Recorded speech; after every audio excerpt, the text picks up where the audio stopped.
all of the TikToks about this collab started from someone basically critiquing it and saying, hey, this doesn't really speak to me. And you had so many other folks come out and show their true colors. And a lot of us did not have the income. Our parents did not have the income to go visit Martha's Vineyard or whatever, this segregated whatever. We didn't have that. Like, yes, there are some folks who grew up maybe poor and had a family member who went, whatever. Like, we can come up with these stories or these scenarios where some working class folks did attend and some people did and they're working class now. A lot of our desire to see things like this is us really trying to scrub away the blackness and the stain of black folks being poor. If it's love, I want everything. Touch my soul, touch my heart, don't judge my mental. They told me that life is simple, been real since Papa Pimple. I started out in the rental, sonata, the presidential. Speak once and listen twice. They told me that less is simple. What's going on? We need a reset, family. What is going on? Hope everybody's doing okay. Do me a favor, man. Like this video. Trying to break through this algorithm. I don't need your money or nothing, just your attention. Before we start the video, I'm reacting to Anton reacting to Ralph Lauren's, brand, or I would say sub-brand within the company, where they're reaching out and marketing to the bourgeoisie class of blacks, right? With a certain segment in Martha's Vineyard, Oak Bluff. And these are the elite of so-called black wealth, right? But I wrote a comment under Anton's video, and it will all make sense after I read this and then break all of this down. I wrote, I think what I just watched proved my point, that either so-called ratchet black or wealthy blacks have this great want to always be in close proximity to whiteness in their rants, in what we idolize and patronize too as well. Anton, my guy, your video only proved how much the black community, no matter the class, is truly brainwashed and destroyed. Brother, you ain't cooked. You just revealed what has always been known by a few of us. You can be a poor black or rich black, and I'm reiterating this, guys, for a reason, but y'all clearly act like the caucus man's ninja. So what? Polo acknowledge our so-called excellence, yet again still proud of making that caucus man rich, is mind-boggling. Show me a black brand's excellence, then you got my attention. So in saying that, let me start this video with Anton reacting to a gentleman explaining Polo's so-called movement. Ralph Lauren just dropped a collection both inspired by and based on black wealth. And the best part is, it's not performative, so let's tap in. I'm gonna give a quick breakdown, but I highly recommend that you watch their campaign video. It's 20 minutes long, but it's very well worth it, trust me. Just last year, Morehouse graduate James Jeter became the first black creative director at Ralph Lauren, and he ain't waste no time. He's already been spearheading the Morehouse and Spelman collaborations for years, and now we got this Oak Bluffs collections, which is fire, by the way. If you ain't know, Oak Bluffs is a historic black vacation spot on Martha's Vineyard. It's one of the few spots where wealthy black families were welcomed for generations. It represents a level of black excellence that the mainstream media just never shows. And that's reflected in the clothing too. We're talking linen suits, double-breasted blazers, seersucker trousers, cable knit sweaters, and more. I love to see a brand as peak as Ralph Lauren embrace a more nuanced version of Americana. One that specifically includes black heritage, not just your average Ivy League preppy school bullshit. Now I'm dead serious. Y'all better go watch that campaign video. But anyways, y'all let me know. Ralph Lauren has always been a higher tiered brand. You know what I'm saying? It has always been at the top of the totem pole when it comes to clothing and how it is that you wear your clothing and so on and so forth. Even the t-shirts, the polo bear, that was always a real thing. You know what I'm saying? I've seen a lot of people copy that probably 5, 6, 7, 8 years ago. And it was a really big thing. But there's another demographic that's actually speaking to the degeneracy, and they pushing back. They saying, nah, we not like that.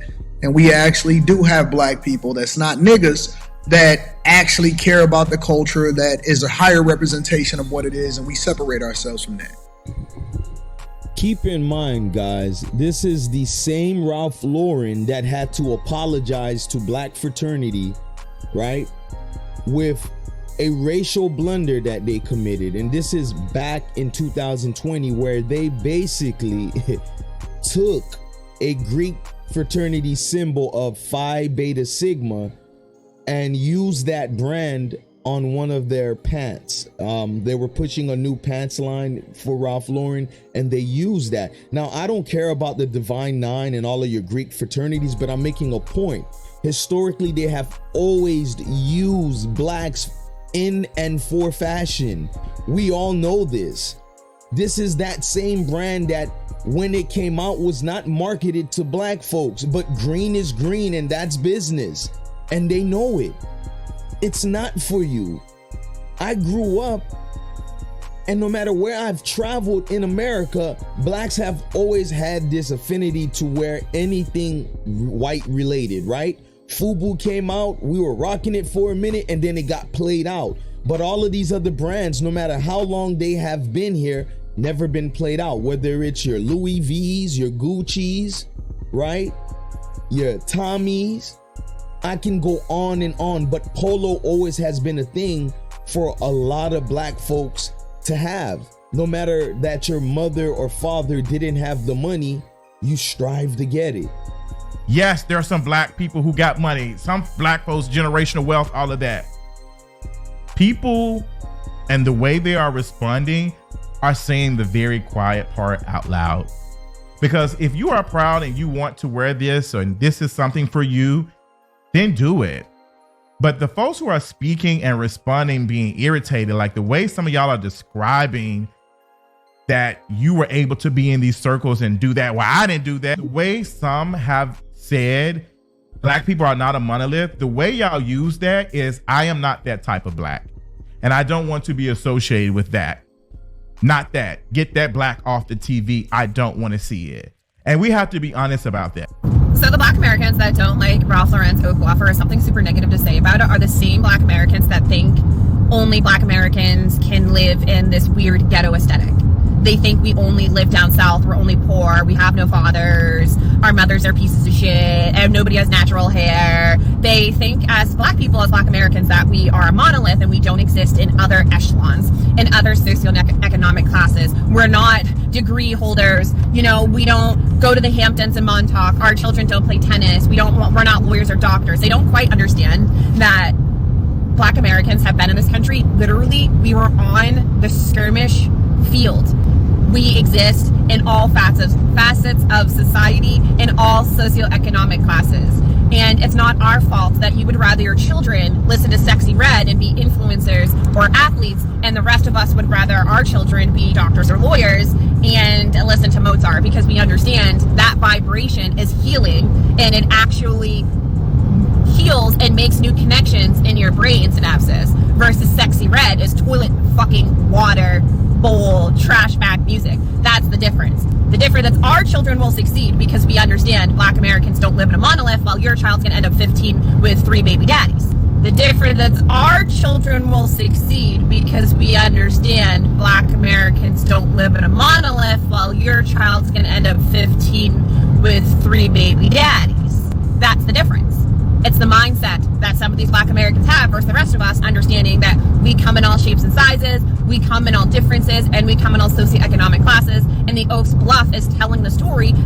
I tend to agree with her. I think that black people are not a monolith, that we are all different. And no shit, Sherlock. Of course you agree with her, Anton. And to all of y'all listening, I agree with Anton on a few things, man. I really do. But if I was to tell you, close your eyes and listen to this lady speak, you would think it's through the prisms of a white-centered idea. Like, I'm just being honest with you. It's not that she's wrong with what she's saying. I happen to have some of these thought patterns when it comes to our culture and where I think we're going wrong. Keep in mind about the subject of this video. All of this hoopla for Ralph fucking Lauren. Ralph Lauren.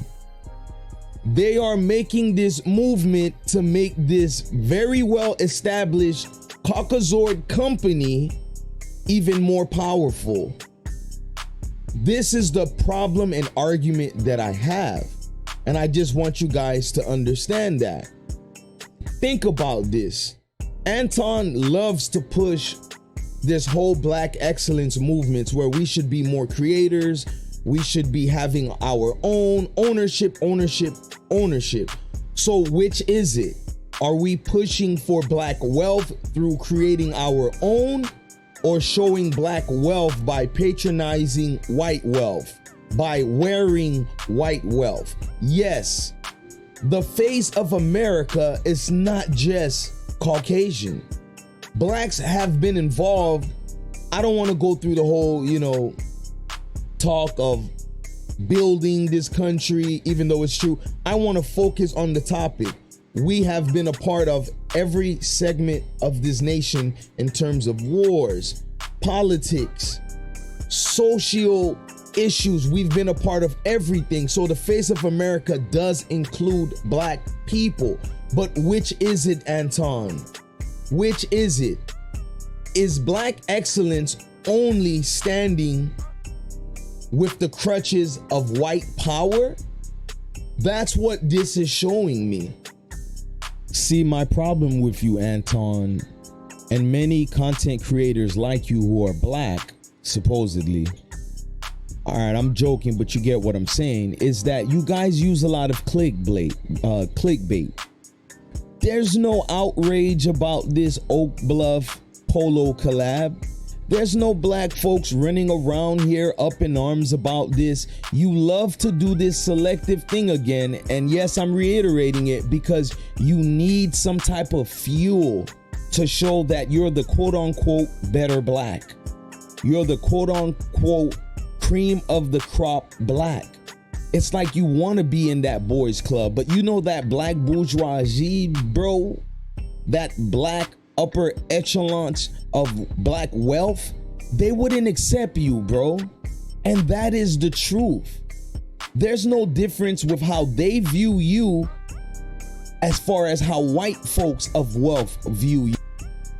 It just seems to me that whatever drives the numbers and views for a lot of you black content creators when it's about destroying your community or the perception of who black folks are, right? Especially I noticed this disdain for black folks down south, and it's very offensive, but I see what's going on, bro, and it's sad.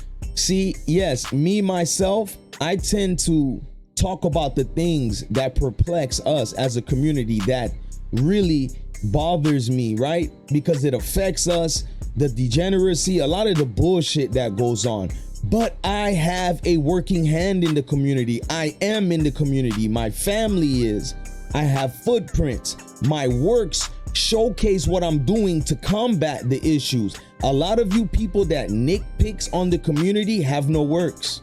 You have no works in the community. You seem so bothered by black culture, Anton. For better or worse, my question to you is, what are you doing to better it?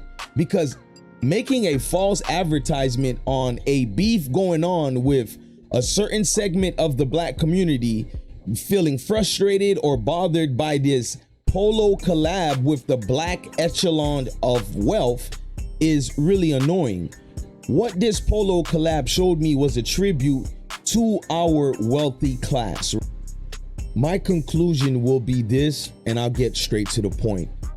I don't think you should make a lot of hoopla about what Polo is doing. I don't think, especially if you're not a hypocrite. If that's what you're down with, wearing that stuff, if you think it represents your black excellence and black wealth, so be it. Don't make a big deal about it. My reaction was for folks like Anton, who clearly handpicks and selects certain things to trigger people, to make content, hyper gaslighting. I get it. And again, if that ain't for you, it ain't for you. If you know what your pockets represent and you move accordingly, you shouldn't have a problem. Meaning, if you know you don't have money to go buy a $398 sweater from Ralph Lauren, don't buy it. Don't complain about it. clearly it ain't for you. But my problem is the folks like Anton Daniels that stay trying to push black ownership, and we gotta build our own. Seems like they always push a Caucasian man's brand. That's all I'm saying. What say y'all in the comment section? Is this much about nothing, or does this capitulate to the fact that we have a problem being the #1 consumers and patronizing white brands versus black brands, or just in general of not creating our own? Y'all let me know in the comment section. I'm gonna meet y'all there.